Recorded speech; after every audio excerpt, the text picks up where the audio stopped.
Student, I am Himanshu और आपका बहुत बहुत स्वागत है आपके अपने channel math bye HS classes पर।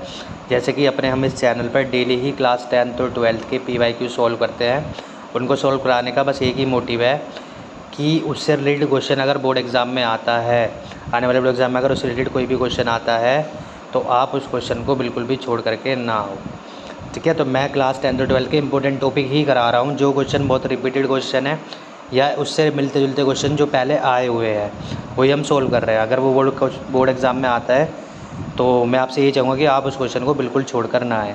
आप डेली मेरी एक वीडियो देखो, इससे आपको बोर्ड एग्ज़ाम में बहुत हेल्प मिलेगी। इस बात को मैं आपको बिल्कुल गारंटी से कह सकता हूँ। तो आज हमने क्लास 12th का टॉपिक लिया है इंटीग्रेशन। ठीक है, इसमें हमने डिफरेंशियल का एक क्वेश्चन लिया है जिसमें हमारे पास फंक्शन है x square in square bracket. इस तरह के जो फंक्शन होते हैं इनको बेसिकली हम ग्रेटेस्ट इंटीजर फंक्शन बोलते हैं, GIF, ग्रेटेस्ट इंटीजर फंक्शन। इसकी डेफिनेशन हमें 11th क्लास में पढ़ी हुई है कि कोई भी फंक्शन y बराबर इस तरह का कुछ किसी फॉर्म में हो जहाँ पे x कोई रियल नंबर होते हैं तो वहाँ पर इस तरह के फंक्शन को ग्रेटेस्ट इंटीजर फंक्शन कहा जाता है। ग्रेटेस्ट इंटीजर फंक्शन की बेसिकली डेफिनेशन ये होती है कि अगर आप इस x की जगह कोई रियल नंबर डालो तो रियल आप इसमें यहाँ पे डालो। ठीक है, तो अगर आप यहाँ पे कोई इंटीजर डालोगे तो आपको इंटीजर ही आउटपुट मिलेगा, और अगर आप कोई डेसिमल डालो या कोई फ्रैक्शन डालोगे तो आपको उससे कम वाला इंटीजर मिलेगा। ठीक है, फॉर एग्जांपल आप इसके अंदर 1 डाला तो आपको आउटपुट 1 ही मिलेगा।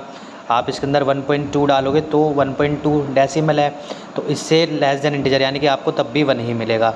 आप 1.222 डालोगे तो भी इससे जो छोटा इंटीजर है 1 तब भी आपको 1 मिलेगा। आप 1.002 डालोगे तब भी आपको क्या मिलेगा, 1 मिलेगा। आप -1 डालोगे तो -1 से छोटा इंटीजर क्या है आपके पास, -2, तो आपको -2 मिलेगा। आप -1.11 डालोगे तब भी आपको क्या मिलेगा, -2 मिलेगा। तो ग्रेटेस्ट इंटीजर फंक्शन की बेसिकली डेफिनेशन ये होती है कि आप उसकी डोमेन में कोई भी इंटीजर जब आप पुट करोगे तो जो आपको रेंज है वो उससे एक इंटीजर कम मिलेगी। ठीक है, तो यहाँ पे हम देखते हैं हमारे पास लिमिट है 0 से लेकर √2।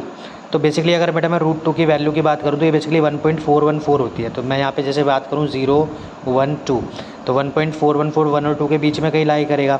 तो मेरे को यहाँ 2 इंटरवल मिल जाएंगे, एक यहाँ से लेकर यहाँ तक और एक यहाँ से लेकर यहाँ तक। तो मैं इसको 2 इंटरवल में ब्रेक कर सकता हूँ, एक 0 से लेकर 1, एक 0 से 1 इंटरवल में मैं इसको ब्रेक कर सकता हूँ। तो 0 से इंटरवल 1 मैंने इसको ब्रेक कर लिया प्लस, और एक मैंने 1 से लेके 1.414 यानी कि √2 इंटरवल में इसको ब्रेक कर लिया। तो मेरे पास ये 2 इंटरवल आ गए। ठीक है, अब 0 से 1 में मैं कौन कौन सी वैल्यू पुट कर सकता हूँ, 0 रखूँगा तो मेरे को 0 ही मिलेगा, और 1 रखूँगा तो उससे छोटा इंटीजर तब भी मुझे क्या मिलेगा, 0 मिलेगा। ठीक है, अब 1 से लेके 1.414 1 रखूँगा।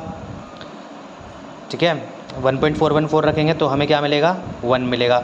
1 का मतलब खाली कि हमें x मिलेगा। ठीक है, 1 का मतलब खाली हमें dx मिलेगा। तो इंटीग्रेशन 0 का तो 0 ही हो गया, और dx का इंटीग्रेशन कितना होगा, x होगा, और लिमिट आपके पास लग जाएगी यहाँ पे 1 से लेकर √2। तो upper limit minus lower limit तो √2 - 1, तो ये हमारा आंसर हो जाएगा सिंपल। बेसिकली इस क्वेश्चन में कुछ नहीं था, ये जो है 15 से 20 सेकंड का ये क्वेश्चन था। इसमें बस आपको ग्रेटेस्ट इंटीजर फंक्शन की जो है डेफिनेशन क्लियर होनी चाहिए, आप इस क्वेश्चन को इजीली सॉल्व कर सकते हो। अब जैसे हमारे पास ये क्वेश्चन है, अब यहाँ पे हमारे पास क्वेश्चन है 1 से लेकर 3 और फंक्शन है ग्रेटेस्ट इंटीजर फंक्शन है ये हमारे पास। तो हमने पॉइंट लिया 1, 2, 3, 1 से 3 में ये हमें पॉइंट मिलेगा, 2 इंटरवल मिलेगा 1 से 2 और 2 से 3। तो पहले इंटरवल मैंने ब्रेक करा 1 से 2 dx, फिर प्लस दूसरे इंटरवल ब्रेक करा 2 से 3 dx। एकदम सिंपल वे है इस क्वेश्चन को सॉल्व करने का। सबसे पहले आप 2 इंटरवल में ब्रेक कर लो क्वेश्चन को, तो हमने ब्रेक कर लिया। अब आप 1 से लेकर 2 में वैल्यू यहाँ पे पुट करो। अगर आप 1 से लेकर 2 में कोई भी वैल्यू आप डालोगे 1 और 2 के बीच में जो लाई कर रहे हैं तो आपको हमेशा क्या मिलेगा, उससे कम इंटीजर ही मिलेगा, यानी कि आपको 1 ही मिलेगा। तो आपको यहाँ पे क्या मिलेगा, 1 आउटपुट हमें यहाँ पे ये 1 देगा। तो 2 से 3 में आप कुछ भी इंटरवल डालोगे तो आपको जो आउटपुट है वो कितना मिलेगा, 2 मिलेगा। तो 1 से 3 का मतलब आपको खाली dx है, तो dx हो गया 1 से 2 और प्लस ये 2 कांस्टेंट बाहर आ गया 2 से 3 और ये आपका आ गया खाली dx। तो यहाँ पे dx हो जाएगा x, लिमिट हो गई 1 से लेकर 2, और यहाँ पे 2 बाहर, ये dx हो गया x, लिमिट हो गई 2 से लेकर 3। तो यहाँ आ गया 2 - 1, ये 2 बाहर, ये आ गया 3 - 2। तो 2 - 1 1 और 2 3 में से 2 गया 1, तो 1 + 2, तो आपके पास ओवरऑल आंसर आ गया 3। तो इसको बोलते हैं ग्रेटेस्ट इंटीजर फंक्शन।